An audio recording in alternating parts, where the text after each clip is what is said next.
Hello friends and student, pharmaceutical analysis BP 102 T के इस video में हम लोग एसिड बेस टाइट्रेशन में classification of acid base titration के बारे में बात करेंगे। इसमें हम लोग टाइट्रेशन कर्व को यूज करके किस तरह से अपने एसिड बेस टाइट्रेशन को हम लोग क्लासीफाई कर सकते हैं उसके बारे में डिटेल में बात करेंगे। मेरा नाम है डॉक्टर महमताब सिंह। तो चलिए शुरू करते हैं। तो अगर हम classification of acid base titration के बारे में बात करते हैं तो जो हमारा टाइट्रेशन कर्व होता है उसको यहाँ पे यूज करके हम लोग अपने एसिड बेस टाइट्रेशन को यहाँ पे 4 क्लास में क्लासीफाई कर सकते हैं। इसमें जो हमारा सबसे पहला क्लास है that is the titration of strong acid with the strong base.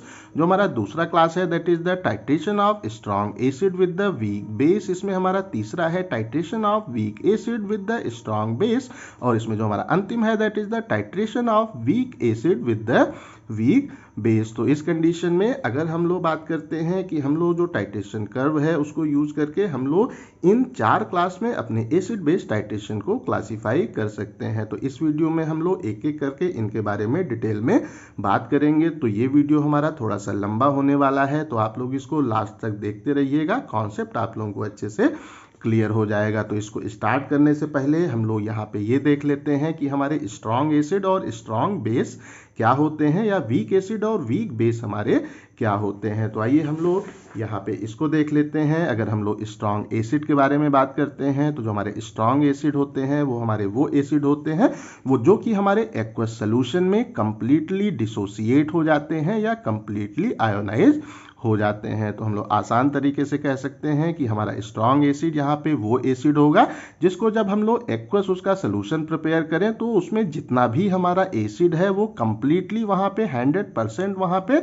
Dissociate हो जाए, वो आयनिक फॉर्म में कन्वर्ट हो जाए। और ये जब आयनिक फॉर्म में कन्वर्ट होते हैं तो यहाँ पे ये हाइड्रोनियम आयन को फॉर्म करते हैं, H3O पॉजिटिव आयन को यहाँ पे ये फॉर्म करते हैं, या हम सिंपली कह सकते हैं कि H+ आयन को ये यहाँ पे फॉर्म करते हैं, क्योंकि हाइड्रोनियम आयन और हमारा हाइड्रोजन आयन एक ही होते हैं। तो अगर हम HCl के बारे में बात करते हैं तो इसका जब हम लोग एक्वस सोल्यूशन यहाँ पे प्रिपेयर करते हैं तो ये यहाँ पे हाइड्रोनियम आयन को फॉर्म करता है और Cl आयन को यहाँ पे फॉर्म करता है। तो अगर हम HCl के बारे में बात करते हैं तो ये हमारा एक स्ट्रॉन्ग एसिड होता है जिसको हम लोग हाइड्रोक्लोरिक एसिड कहते हैं। अगर हम इसके और एग्जाम्पल को देखें तो जो हमारा H2SO4 है, हमारा सल्फ्यूरिक एसिड है, ये भी हमारा एक स्ट्रॉन्ग एसिड होता है। अगर हम HNO3 के बारे में बात करते हैं, नाइट्रिक एसिड, तो ये भी हमारा एक स्ट्रॉन्ग एसिड यहाँ पे होता है। अब हम लोग स्ट्रॉन्ग बेस के बारे में बात कर लेते हैं। तो जो हमारे स्ट्रॉन्ग बेस होते हैं वो हमारे ऐसे बेस होते हैं जो कि अगर उनका हम लोग एक्वस सोल्यूशन यहाँ पे प्रिपेयर करते हैं तो उस कंडीशन में ये जो हमारे बेस होते हैं वो अगेन यहाँ पे कंप्लीटली डिसोसिएट हो जाते हैं, आयनिक फॉर्म में कन्वर्ट हो जाते हैं। तो इस प्लेस पे ये यहाँ पे हाइड्रोक्साइड आयन को फॉर्म करते हैं, OH आयन को यहाँ पे फॉर्म करते हैं। तो जो हमारा होता है NaOH होता है, ये जब डिसोसिएट होता है तो यहाँ पे ये फॉर्म करता है सोडियम आयन को और OH आयन को यहाँ पे ये फॉर्म करता है। तो आसान तरीके से कह सकते हैं कि जो हमारा स्ट्रॉन्ग बेस होता है वो जब उसका हम लोग एक्वस सोल्यूशन प्रिपेयर करते हैं तो उस कंडीशन में हमारा टोटल बेस वहाँ पे कंप्लीटली डिसोसिएट हो जाता है, आयन के फॉर्म में कन्वर्ट हो जाता है। तो अगर हम इसके एग्जाम्पल्स के बारे में बात करते हैं तो जो हमारा NaOH होता है, सोडियम हाइड्रोक्साइड, ये भी हमारा एक स्ट्रॉन्ग बेस होता है। अगर हम KOH के बारे में बात करते हैं, पोटेशियम हाइड्रोक्साइड, तो ये भी हमारा एक स्ट्रॉन्ग बेस होता है। अगर हम LiOH के बारे में बात करते हैं, लिथियम हाइड्रोक्साइड के बारे में बात करते हैं, तो ये भी हमारा एक स्ट्रॉन्ग बेस होता है। अगर हम वीक एसिड के बारे में बात करते हैं तो वीक एसिड हमारे वो एसिड होते हैं जिनका कि जब हम लोग एक्वस सोल्यूशन प्रिपेयर करते हैं तो उस कंडीशन में ये हाइड्रोनियम आयन को तो फॉर्म करते हैं बट इनका कंप्लीट डिसोसिएशन हमें एक्वस सोल्यूशन में देखने को प्राप्त नहीं होता है। इनका जो हमारा डिसोसिएशन होता है मीन्स अगर हम लोग एसिड को एक्वस सोल्यूशन में ऐड करते हैं तो उसका हमारा कुछ अमाउंट वहाँ पे अनडिसोसिएटेड फॉर्म में हमें देखने को प्राप्त होता है और अमाउंट उसका वहाँ पे आयनिक फॉर्म में कन्वर्ट हो जाता है। मीन्स यहाँ पे कंप्लीट डिसोसिएशन अगर एसिड का नहीं हो रहा है एक्वस हमारे सोल्यूशन में तो उसको हम लोग वीक एसिड कहते हैं। अगर हम CH3COH के बारे में बात करते हैं तो इसको जब हम लोग इसका एक्वस सोल्यूशन प्रिपेयर करते हैं तो यहाँ पे ये CH3COO आयन और CH3O आयन में हाइड्रोनियम आयन में कन्वर्ट होता है। तो अगर हम इसके एग्जाम्पल के बारे में बात करते हैं तो जो हमारा CH3COH है ये हमारा एक वीक एसिड होता है, इसको हम लोग एसिटिक एसिड कहते हैं। अगर हम HF के बारे में बात करते हैं तो ये हमारा हाइड्रोफ्लोरिक एसिड है, ये भी एक हमारा वीक एसिड होता है। और अगर हम ऑक्जेलिक एसिड के बारे में बात करते हैं तो ये भी हमारा यहाँ पे एक वीक एसिड होता है। अब हम लोग वीक बेस के बारे में बात कर लेते हैं। तो वीक बेस हमारे वो बेस होते हैं जो कि अगेन अगर हम लोग उसका एक्वस सोल्यूशन यहाँ पे प्रिपेयर करते हैं तो वो हाइड्रोनियम आयन हाइड्रोक्साइड आयन को तो फॉर्म करते हैं, बट उनका कंप्लीट डिसोसिएशन हमें एक्वस सोल्यूशन में देखने को प्राप्त नहीं होता है। तो इस कंडीशन में अगर हम देखें तो ये जो हमारा NH4OH है ये इस प्लेस पे आयनाइज होता है NH4 आयन में, और OH आयन में यहाँ पे आयनाइज होता है, बट ये यहाँ पे कंप्लीटली डिसोसिएट नहीं होता है। इस वजह से हम लोग इसको यहाँ पे वो रिवर्सिबल रिएक्शन में शो करते हैं। तो अगर हम NH4OH के बारे में बात करते हैं तो इसको ये हमारा है अमोनियम हाइड्रोक्साइड है, ये हमारा एक वीक बेस होता है। और अगर हम NH4 के बारे में बात करते हैं तो ये हमारा है अमोनिया, ये भी एक हमारा वीक बेस का एग्जाम्पल होता है। तो ये हमारे वीक एसिड और हमारे वीक बेस हैं। आप लोगों को इनके एग्जाम्पल्स क्लियर हो गए होंगे। अब हम लोग अपने क्लासिफिकेशन पे आते हैं। तो जो हमारा इसमें सबसे पहला है that is the titration of strong acid with the strong base. तो अगर हम लोग एक स्ट्रॉन्ग एसिड को एक स्ट्रॉन्ग बेस के साथ में टाइट्रेट करते हैं तो उस कंडीशन में जो भी हमें वहाँ पे टाइट्रेशन कर्व प्राप्त होता है उसके बारे में हम लोग डिटेल में बात करेंगे, और उसके बेसिस पे हम लोग देखेंगे कि हमारे इस टाइट्रेशन के लिए कौन सा इंडिकेटर हमारे लिए अच्छा होता है। तो अगर हम हाइड्रोक्लोरिक एसिड के बारे में बात करते हैं तो ये भी हमारा एक स्ट्रॉन्ग एसिड है, और अगर हम सोडियम हाइड्रोक्साइड NaOH के बारे में बात करते हैं तो ये हमारा एक स्ट्रॉन्ग बेस होता है। और ये जब आपस में रिएक्ट करते हैं, न्यूट्रलाइजेशन रिएक्शन इनकी होती है, तो जो हमारा HCl है वो हमारे NaOH के साथ में जब रिएक्ट करता है तो ये यहाँ पे NaCl को फॉर्म करता है और वाटर को लिबरेट करता है। तो इस कंडीशन में अगर हम लोग एग्जाम्पल लेते हैं कि एक हमने इस प्लेस पे 100 ml हमने यहाँ पे 0.1 मोलर HCl को लिया और उसको हमने फिर यहाँ पे टाइट्रेट किया 0.1 नॉर्मल NaOH के साथ में, उसका हमने टाइट्रेशन एक तरह से किया। तो इस कंडीशन में हम जब यहाँ पे HCl को लेते हैं और उसमें जब हम लोग NaOH को ऐड वहाँ पे वो नहीं करते हैं, तो इस कंडीशन में जो हमारा pH होता है वो हमें 1 के आसपास देखने को प्राप्त होता है। उसके बाद में जब हम लोग टाइट्रेशन स्टार्ट करते हैं, हम लोग अपने HCl में धीरे धीरे NaOH को जब ऐड करते हैं तो क्या होता है कि जो हमारे HCl का H+ हमारा आयन होता है वो हमारा जो है NaOH उसके OH आयन के साथ में कंबाइंड होता है और वाटर को यहाँ पे एक तरह से फॉर्म करता है। तो इस कंडीशन में क्या होगा कि जो हमारा H+ आयन की वो कंसंट्रेशन है, जैसे जैसे हम लोग NaOH को वहाँ पे एक तरह से ऐड करेंगे वो हमारे H+ आयन के साथ में रिएक्ट करेगा और वहाँ पे हमारे H+ आयन की जो कंसंट्रेशन है हमारे सोल्यूशन में, एसिडिक सोल्यूशन में, वो वहाँ पे हमें डिक्रीज होते हुए देखने को प्राप्त होगी। तो इस कंडीशन में अगर हम लोग जो हमारा है एक तरह से 100 ml 0.1 नॉर्मल HCl है, उसमें हम लोग अगर 100 ml 0.1 नॉर्मल NaOH को जब ऐड कर देंगे, मीन्स हम लोग यहाँ पे कंप्लीटली जो हमारा एसिड है उसमें उसके इक्विवेलेंट अमाउंट वहाँ पे हम लोग बेस को जब ऐड कर देंगे, तो उस कंडीशन में जो हमारा H+ आयन है उसको हमारे जो होंगे OH आयन वो वहाँ पे कंप्लीटली वहाँ पे न्यूट्रलाइज कर देंगे। तो इस कंडीशन में ये जो हमारा वहाँ पे होगा एक तरह से पॉइंट है हमारे वो सोल्यूशन का, ये हमें वहाँ पे न्यूट्रल पॉइंट पे या pH 7 पे देखने को प्राप्त होगा। तो यहाँ पे हम लोग आसान तरीके से कह सकते हैं कि जो हमारा एसिड बेस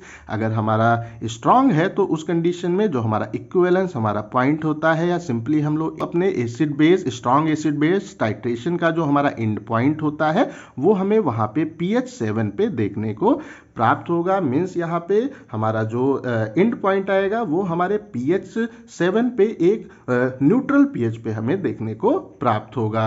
बट इस प्लेस पे हमारे इस strong acid strong base titration में हमको कौन सा इंडिकेटर यहाँ पे एक तरह से यूज करना है, अगर हमें उसको यहाँ पे कैलकुलेट करना है, उसको यहाँ पे डिटरमाइन करना है, तो उसके लिए जो भी हमारा उस प्लेस पे हमारा pH का चेंज होता है, जैसे जैसे हम लोग HCl में NaOH को ऐड करते हैं, उसको यहाँ पे स्टडी वो करना अपने टाइट्रेशन में काफ़ी इंपॉर्टेंट होता है। इसी के बेसिस पे हम लोग अपने इंडिकेटर को यहाँ पे सेलेक्ट कर सकते हैं। तो ये हमारा यहाँ यहाँ पे है वो टाइट्रेशन और इसकी हमारी ये यहाँ पे एक तरह से है वैल्यूज हैं। तो अगर हम इस प्लेस पे आए तो ये है हमारा volume of the NaOH added और ये हमारा है pH change in the 0.1 molar solution. तो इस कंडीशन में अगर हम लोग यहाँ पे जब NaOH को ऐड नहीं करते हैं तो उस कंडीशन में जो हमारा यहाँ पे HCl का सोल्यूशन है उसका pH हमें 1 देखने को प्राप्त होता है। उसके बाद में जब हम लोग इस प्लेस पे जो हमारा NaOH है उसको 50 ml ऐड कर देते हैं तो pH हमारा उस समय 1.5 हो जाता है। जब हम लोग इस प्लेस पे ऐड करते हैं अप्रॉक्सीमेटली 75 ml यहाँ पे NaOH को ऐड करते हैं तो pH हमारा 1.8 हो जाता है। उसके बाद में जब हम लोग जो हमारा NaOH है 98 ml ऐड कर देते हैं तो pH हमारा 3.0 हो जाता है। उसके बाद में जब हम लोग 99 ml NaOH को ऐड कर देते हैं तो pH यहाँ पे 3.3 हो जाता है। जब हम लोग 99.8 ml NaOH को ऐड कर देते हैं तो pH हमारा यहाँ पे 4 हो जाता है। उसके बाद में हम लोग जब 0.1 ml को यहाँ पे और ऐड करते हैं NaOH को तो pH हमारा 4.3 होता है। फिर वो जैसे ही हम लोग 100 ml NaOH को यहाँ पे ऐड कर देते हैं pH हमारा यहाँ पे 7 हो जाता है। उसके बाद में जब हम लोग 0.1 ml और ऐड करते हैं तो pH हमारा 9.7 हो जाता है।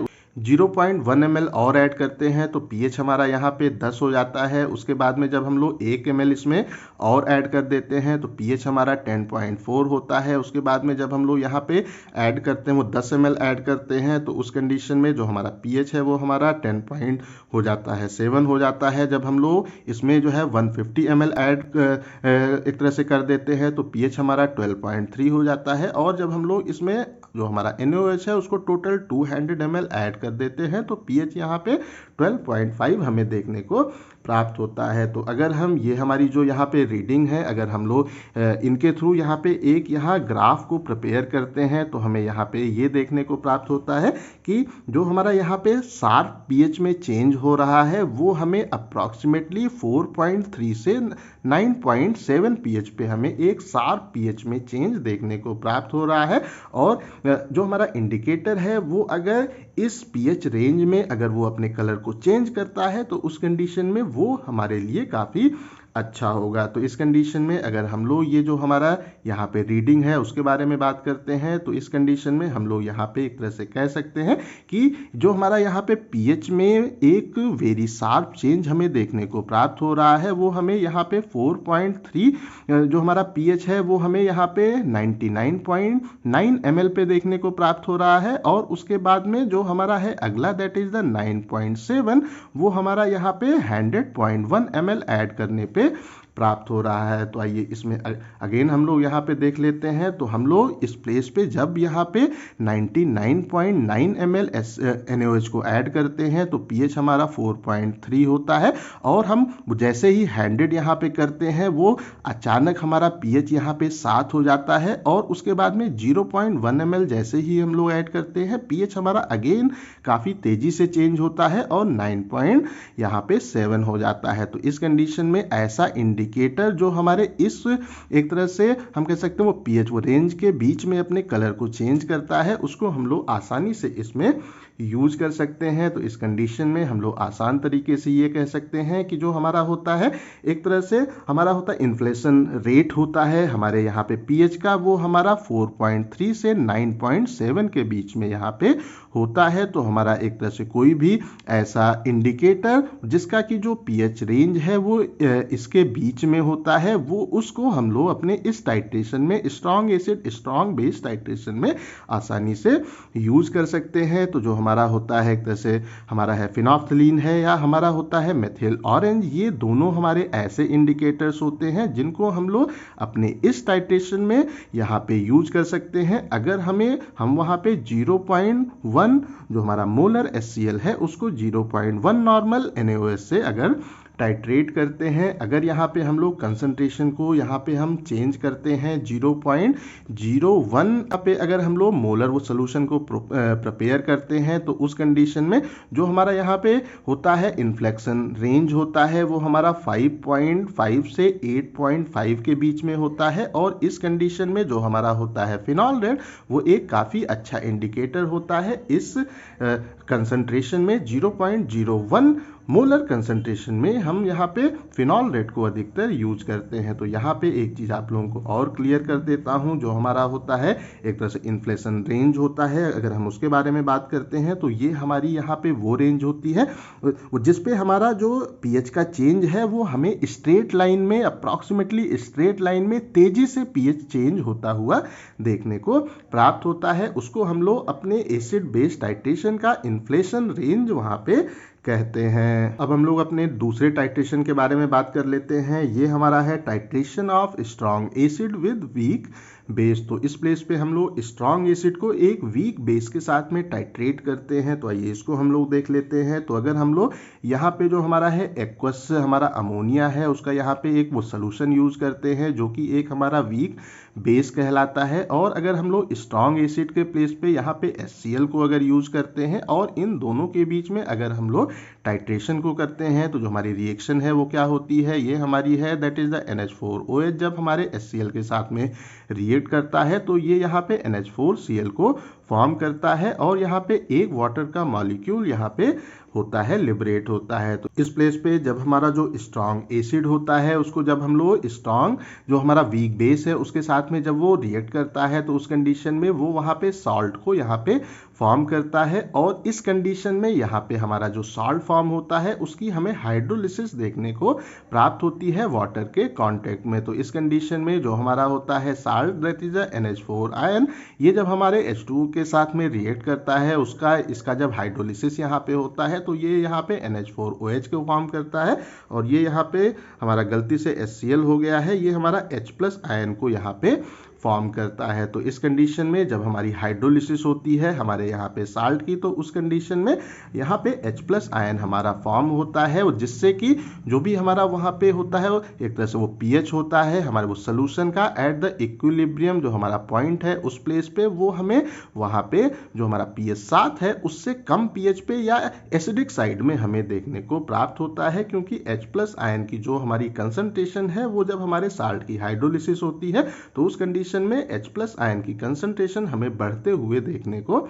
प्राप्त होती है, जिसके कारण कि जो हमारा इक्विवेलेंट यहाँ पे पॉइंट होता है, इक्विवेलेंस हमारा पॉइंट होता है वो हमें pH 7 के नीचे देखने को प्राप्त होता है, एसिडिक साइड में देखने को प्राप्त होता है। तो आइए इसका भी जो ग्राफ है उसको हम लोग यहाँ पे देख लेते हैं, कॉन्सेप्ट आप लोगों को और क्लियर होगा। तो इस प्लेस पे हम लोग यहाँ पे क्या कर रहे हैं, 100 ml यहाँ पे हम लोगों ने अपने जो हमारा है वीक बेस उसको लिया है, NH4OH को लिया है और उसका फिर जो हमारा टाइट्रेशन है वो हमारे 0.1 मोलर HCl के साथ में स्ट्रॉन्ग एसिड के साथ में जब हम लोग यहाँ पे एक तरह से करते हैं तो जो हमारा यहाँ पे आता है इन्फ्लेक्शन हमारी रेंज होती है वो हमारा जो pH रेंज है 3 से 6.5 के बीच में हमें देखने को प्राप्त होती है। तो अगर हम इस प्लेस पे ग्राफ में आते हैं तो इस प्लेस पे हमारा जो pH में एक तरह से वो चेंज हो रहा है वो हमारा एक तरह से वो धीरे धीरे हो रहा है। बट अगर हम यहाँ पे जो हमारा हो रहा है pH में अचानक चेंज है अगर उसको देखें तो ये हमारा अप्रॉक्सीमेटली जो हमारा 6.5 pH है उससे हमें यहाँ पे इस प्लेस तक या जो हम कह सकते हैं कि जो हमारा 3 है वहां तक हमें देखने को प्राप्त हो रहा है। तो यहाँ पे हमारा ऐसा इंडिकेटर जिसका जो हमारा pH रेंज है वो हमारे इस इन्फ्लेक्शन जो हमारा रेंज है उसके बीच में वो कलर चेंज को वहां पे शो करता है। तो उस कंडीशन में हम लोग उस इंडिकेटर को अपने इस टाइट्रेशन में आसानी से यूज कर सकते हैं। तो जो हमारा इंडिकेटर है that is the methyl red, अगर हम इसके pH रेंज के बारे में बात करते हैं तो ये हमारा 4.8 से जो हमारा 6 pH है उसके बीच में हमें कलर चेंज होता हुआ देखने को प्राप्त होता है। तो इस कंडीशन में अगर हम इस pH रेंज के बारे में बात करते हैं तो हमारे वो जो है इस इन्फ्लेक्शन रेंज के हमारे बीच में है, इसलिए इस टाइट्रेशन में हम लोग जो हमारा है मेथिल रेड उसको हम लोग अच्छे से यूज कर सकते हैं। इस टाइट्रेशन में हम लोग अपने इस इंडिकेटर को यूज करते हैं। अब हम लोग अपने तीसरे टाइट्रेशन के बारे में बात कर लेते हैं। ये हमारा है titration of weak acid with the strong base. तो इस कंडीशन में जो हमारा एसिड है यहाँ पे वीक वीक है और बेस हमारा यहाँ पे स्ट्रांग है। तो अगर हम यहाँ पे बात करते हैं कि जो हमारा होता है एसिडिक एसिड, ये हमारा एक वीक एसिड होता है और इसका जो टाइट्रेशन है, जब हम लोग स्ट्रांग बेस जो हमारा है NaOH है, सोडियम हाइड्रोक्साइड है, उससे जब हम लोग इसको टाइट्रेट करते हैं तो जो हमारी न्यूट्रलाइजेशन रिएक्शन है वो कुछ इस तरह से होती है। CH3COH जो कि हमारा वीक एसिड है, वो जब हमारे स्ट्रांग बेस NaOH के साथ में रिएक्ट करता है तो ये यहाँ पे CH3COO Na को फॉर्म करता है और H2O को यहाँ पे प्रोड्यूस करता है। तो जो हमारा स्ट्रांग बेस है उसको जब हम लोग अपने वीक एसिड में ऐड करते हैं तो यहाँ पे ये अगेन एक साल्ट को यहाँ पे फॉर्म करता है और ये जो हमारा यहाँ पे साल्ट होता है वो हमारी जो होती है एक तरह से वो डिसोसिएशन होता है हमारे वीक एसिड का, उसको वहाँ पे सप्रेस करने का काम करता है, उसको वहाँ पे कम करने का काम करता है। ये जो हमारा होता है कॉमन आयन इफेक्ट, उसकी वजह से ये हमारा वीक एसिड के डिसोसिएशन को कम करने का, सप्रेस करने का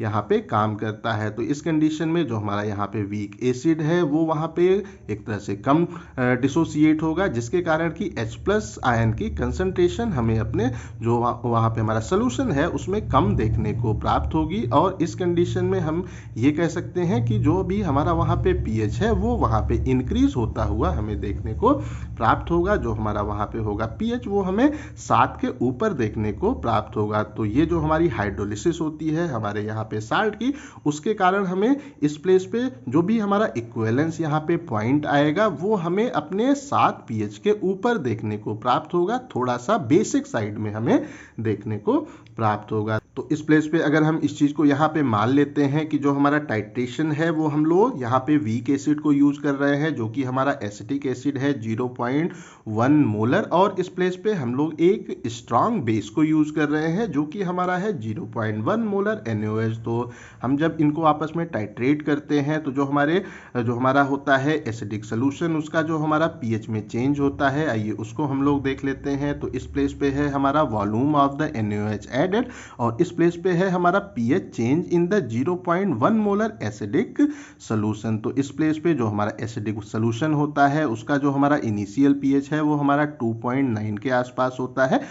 अब जब हम लोग इसके अंदर 50 ml NaOH को ऐड करते हैं तो इसका pH हमारा 4.7 हो जाता है। 90 ml जब हम लोग NaOH को ऐड कर लेते हैं तो 5.7 हो जाता है। 99 ml NaOH को जब ऐड कर लेते हैं तो 6.7 हो जाता है। उसके बाद में 99.5 ml को जब ऐड करते हैं तो pH हमारा न्यूट्रल हो जाता है, 7 के आसपास हो जाता है। उसके बाद में 99.8 ml जब हम लोग NaOH को ऐड कर चुकते हैं तो इसमें हमारा pH हो जाता है 7.4 हो जाता है। उसके बाद में जब हम लोग उसमें 0.1 ml NaOH को और ऐड करते हैं तो हमारा pH यहाँ पे 7.7 हो जाता है। जब हम लोग 0.1 ml NaOH को और ऐड करते हैं, 100 ml NaOH को जब हम लोग कम्प्लीटली ऐड कर देते हैं तो pH हमारा 8.7 हो जाता है। और उसके बाद में जब हम लोग 0.2 ml NaOH को और ऐड करते हैं तो pH हमारा यहाँ पे 10 हो जाता है। उसके बाद में 0.2 ml हमारे NaOH को जब हम लोग और ऐड करते हैं, ये हमारा 100.4 ml जब हो जाता है तो हमारा pH 10.4 हो जाता है। अगर हम लोग इसमें जब एक तरह से 101 ml को ऐड कर देते हैं तो pH हमारा 10.7 हो जाता है। 110 ml को जब ऐड कर देते हैं तो pH हमारा 11.7। उसके बाद में 150 ml जब हम ऐड कर लेते हैं तो pH हमारा 12.3 और जब हम लोग 200 ml NaOH को कम्प्लीटली ऐड कर देते हैं तो हमारा pH यहाँ पे 12.5 हो जाता है। तो इस कंडीशन में अगर हम लोग यहाँ पे अगेन देखते हैं तो इस प्लेस पे जब हम लोग 99.9 ml NaOH को जब ऐड कर लेते हैं तो pH हमारा होता है 7 होता है। उसके बाद में जैसे ही हम लोग 0.1 ml और ऐड करते हैं, pH हमारा यहाँ पे तेजी से चेंज होता है, 8.7 हो जाता है। और उसके बाद में 0.2 ml जब हम लोग और ऐड करते हैं तो अगेन ये हमारा है 10 के आसपास हमारा यहाँ पे pH हो जाता है। तो इस कंडीशन में अगर हम लोग ग्राफ को यहाँ पे प्लॉट करते हैं तो जब भी हम जो हमारा है एसिड उसमें हम लोग यहाँ पे NaOH को जब ऐड करते हैं तो स्टार्टिंग में जो हमारा यहाँ पे pH का चेंज होता है वो हमें काफ़ी कम देखने को प्राप्त होता है। और अचानक अगर हम लोग इस प्लेस पे वो देखते हैं जब हम लोग यहाँ पे 99.9 ml जो हमारा है NaOH उसको ऐड कर देते हैं, उसके बाद में जब हम लोग एक ड्रॉप या थोड़ा थोड़ा ऐड करते हैं तो pH में हमें काफ़ी तेज़ी से इस रेंज में चेंज देखने को प्राप्त होता है, तो मीन्स यहाँ पे ऐसा इंडिकेटर जो जिसका हमारा पीएच का जो रेंज है वो इसके बीच में होता है, वो हमारे इस टाइट्रेशन के लिए एक अच्छा इंडिकेटर यहाँ पे कहलाएगा। और इस प्लेस पे जो हमारी यहाँ पे होगी एक तरह से इन्फ्लेक्शन रेंज होगी, वो हमारी यहाँ पे होगी 7.7 से 10 के बीच में हमारी यहाँ पे इन्फ्लेक्शन रेंज होगी। तो इस टेबल से हम लोग यहाँ पे इस चीज को एक तरह से कह सकते हैं कि जो हमारा यहाँ पे इक्विवेलेंस पॉइंट होता है उसमें हमें जो हमारा एक तरह से काफी तेजी में पीएच में हमें चेंज देखने को प्राप्त होता है, वो हमारा होता है पीएच 7.7 होता है जब हम लोग 99.9 ml NaOH को ऐड कर देते हैं। उसके बाद में हमारा ये है 10, जिसको हम लोग 100.2 ml जब NaOH ऐड करते हैं तो पीएच हमारा यहाँ पे 10 हो जाता है। तो इस कंडीशन में हम लोग आसान तरीके से ये कह सकते हैं कि जो हमारा होता है 0.1 मोलर का एसिडिक हमारा यहाँ पे सोल्यूशन होता है, उसका जो हमारा इन्फ्लेक्शन रेंज है वो यहाँ पे है 7.7 से 10 पीएच के बीच में हमें देखने को प्राप्त होता है। तो ऐसा कोई भी इंडिकेटर जिसका की जो पीएच रेंज है वो हमारे इस इन्फ्लेक्शन रेंज के अंदर होता है, उसको हम लोग इस टाइट्रेशन में यूज कर सकते हैं। तो जो हमारा होता है एक तरह से फिनोल्फ्थलीन है, उसका जो हमारा पीएच रेंज है वो हमारा 8.2 से 10 पीएच के बीच में होता है। और इस कंडीशन में हम लोग जो हमारा फिनोल्फ्थलीन है उसको इस टाइट्रेशन में हम लोग आसानी से यहाँ पे उपयोग कर सकते हैं। Weak acid and strong base के टाइट्रेशन में हम लोग यूज कर सकते हैं। अब हम लोग अपने अगले टाइट्रेशन पे आते हैं, अंतिम टाइट्रेशन, जो कि हमारा है titration of weak acid with weak base. तो इस कंडीशन में जो हमारा टाइट्रेशन होगा उसमें हमारा एसिड भी वीक होगा और बेस भी यहाँ पे वीक बेस को हम लोग यूज करेंगे। तो यहाँ पे हम लोग जो एसिड यूज कर रहे हैं वो हमारा है एसिडिक एसिड, जो कि एक वीक एसिड है, और इसका जो हमारा टाइट्रेशन है वो हम लोग यहाँ पे एक जो है वीक बेस को यूज कर रहे हैं, जो कि है हमारा अमोनियम हाइड्रोक्साइड को हम लोग यहाँ पे यूज कर रहे हैं। तो अगर हम इनके बीच में न्यूट्रलाइजेशन रिएक्शन के बारे में बात करते हैं तो ये हमारा है CH3COOH, जो कि एसिटिक एसिड है, और ये हमारा वीक एसिड है, और ये यहाँ पे रिएक्ट करता है NH4OH के साथ में, जो कि हमारा अमोनियम हाइड्रोक्साइड है, वीक बेस है। तो ये जब आपस में रिएक्ट होते हैं, न्यूट्रलाइजेशन रिएक्शन होती है, तो ये यहाँ पे फॉर्म करते हैं CH3CO NH4 को फॉर्म करता है और एक वाटर के मॉलिक्यूल को यहाँ से लिबरेट करता है। तो इस कंडीशन में जो हमारा यहाँ पे साल्ट फॉर्म हो रहा है उसका अगेन हमें हाइड्रोलिसिस यहाँ पे देखने को प्राप्त होती है। तो जब इसका हाइड्रोलिसिस होता है तो ये हमारे वाटर के साथ में रिएक्ट करता है। तो हमारा CH3CONH4 जब हमारे वाटर के साथ में रिएक्ट करता है तो यहाँ पे ये अगेन CH3COH को फॉर्म करता है और NH4OH को यहाँ पे फॉर्म करता है। एसिड और बेस दोनों को यहाँ पे ये फॉर्म करता है। तो इस कंडीशन में क्या होता है कि अगर हम इसके ग्राफ को देखते हैं तो यहाँ पे जो हमारा पीएच में जो हमारा चेंज होता है वो हमें इस प्लेस पे अगर हम देखें तो अप्रॉक्सीमेटली जो हमारा है पीएच 8 और पीएच जो हमारा 6 है उसके बीच में ही हमें यहाँ पे एक शार्प पीएच चेंज देखने को प्राप्त होता है। तो अगर हम इस प्लेस पे जो 100 ml 0.1 मोलर NH4OH जो कि हमारा एक वीक बेस है उसको लेते हैं और उसको टाइट्रेट करते हैं हमारे 0.1 मोलर CH3COH के साथ में, जो कि हमारा एक वीक एसिड है, तो उस कंडीशन में जो हमारा इन्फ्लेक्शन रेंज हमें अपने टाइट्रेशन में प्राप्त होता है वो हमारा pH 6 से pH 8 के बीच में देखने को प्राप्त होता है। तो इस कंडीशन में अगर हम लोग इस प्लेस पे वो देखें तो यहाँ पे जो हमारा एक शार्प पीएच में चेंज है वो हमें pH 8 से pH 6 के बीच में ही देखने को प्राप्त हो रहा है। तो इस प्लेस पे जो हमारा पीएच में हमारा शार्प यहाँ पे एक तरह से वो चेंज होता है वो हमारे वो काफ़ी हम कह सकते हैं कम पीएच रेंज के बीच में देखने को प्राप्त होता है। इस वजह से जो हमारा एंड पॉइंट है ये हमें काफ़ी शार्प देखने को अपने वीक एसिड और वीक बेस के टाइट्रेशन में देखने को प्राप्त होता है। तो इस कंडीशन में जो भी हमारे अलग अलग सिंपल इंडिकेटर्स होते हैं वो उस कंडीशन में इस एंड पॉइंट को, इस शार्प एंड पॉइंट को डिटेक्ट यहाँ पे वो नहीं कर पाते हैं, जिसके लिए हम लोग ऐसी कंडीशन में एक इंडिकेटर का मिक्सचर यहाँ पे यूज करते हैं। वो क्योंकि हमारे जो अलग अलग सिंपल इंडिकेटर हैं उनका जो हमारा होता है एक तरह से पीएच रेंज है वो हमारा काफ़ी थोड़ा ज़्यादा होता है, बट इस प्लेस पे जो हमारा इन्फ्लेक्शन रेंज है वो हमारा काफ़ी शॉर्ट है। इस कंडीशन कंडीशन में हम लोग यहाँ पे सिंपल इंडिकेटर को न यूज करके एक इंडिकेटर के मिक्सचर को यहाँ पे यूज करते हैं। अगर हम लोग वीक एसिड और वीक बेस के टाइट्रेशन के बारे में बात करते हैं तो यहाँ पे हम लोग एक जो हमारा होता है वो नेचुरल वो रेड है और हमारा है मेथिलीन ब्लू। इसके इन दोनों इंडिकेटर के मिक्सचर को हम लोग यहाँ पे उपयोग में लेते हैं अगर हम लोग वीक एसिड और वीक बेस टाइट्रेशन के बारे में बात करते हैं। तो आई थिंक सो ये जो हमारे अलग अलग टाइट्रेशन है, एसिड बेस टाइट्रेशन है, इसका क्लासिफिकेशन आपको क्लियर हो गया होगा। हर टाइप का जो हमारा एसिड बेस टाइट्रेशन है उसका कॉन्सेप्ट आप लोगों को क्लियर हो गया होगा। अगर अभी भी कहीं कोई कंफ्यूजन है तो कमेंट करके पूछ सकते हैं। इस टॉपिक का PDF आपको डिस्क्रिप्शन में मिल जाएगा। इस वीडियो को लाइक करें, अपने दोस्तों के साथ शेयर करें और ऐसे ही वीडियोस को देखने के लिए हमारे चैनल को सब्सक्राइब करना बिल्कुल भी ना भूलें। Thank you.